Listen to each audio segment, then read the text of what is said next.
He is Stephen Roberts, ABC News political analyst. Good morning, Stephen Roberts. Hey, pal. All right, so Donald Trump is, he wants this immigration to be the defining issue of this upcoming election, doesn't he? Absolutely, because he believes it was one of the defining issues of the last election. He said in Nevada, I think I got elected largely because we are strong on the border.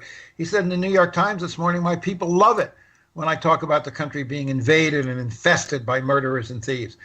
I think that's true. I think that the hardcore base of Trump supporters lap this up, love it. But you look at the larger political picture, it's very different. Gallup did a poll this week and found that 75% of Americans actually think immigration is a good thing. It's the highest number on record. Only 19% said it's a bad thing. So Democrats look at this and say, well, Trump might use it to stir up his base. That's true. But we can use it too. We can use it to energize the Hispanic vote in key states like Nevada, California, Texas, Florida. And perhaps even more so, we can use it to energize suburban Republican women who are increasingly unhappy with this administration, with the whole tenor and the whole culture and the whole optics of Donald Trump's White House. There's a huge gender gap brewing in this election. Pew Research Center asked voters who you favor, Democrats or Republicans in the fall. Men favored Republicans by 6 points. Women favor Democrats by 16 points. Democrats look at a figure like that and say, we can use immigration to our advantage in many key districts. Oh, Stephen Roberts, shame, shame, shame. That's what people were saying 2 years ago when Donald Trump won the election. You're correct about that. It's a brilliant deduction on my point, by the way. He did win the election. But, this just in. Donald Trump won the election.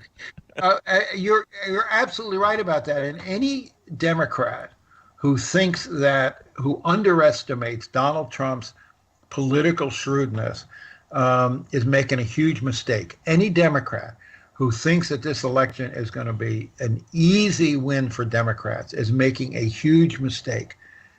I'm just looking at the figures here and saying that I think there's an opening for Democrats. If you look at these numbers and you look at the gender gap that is brewing, a lot of these women voted for Donald Trump. They didn't like Hillary Clinton. They were tired of 8 years of Democratic rule. It's a different dynamic now. This is much more of a referendum on Donald Trump. They've had 2 years to see him in action. They've had 2 years to become disillusioned. They've had 2 years to become increasingly unhappy with the model he sets up for their children. 2/3 of Americans say Trump is not a good role model for their children.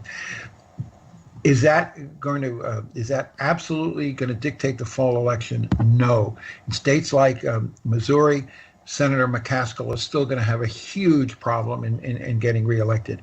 But in a lot of these congressional districts where you have a growing number of Hispanic voters and a growing number of college-educated suburban women, these are the two kinds of districts Democrats think Trump could backfire. You know, it's interesting. Very rarely in this country is there such a defining issue on the ballot. And if it is immigration, so be it. Have the American people vote on, do you want a softer immigration policy or a Trump immigration policy? Let the voters decide.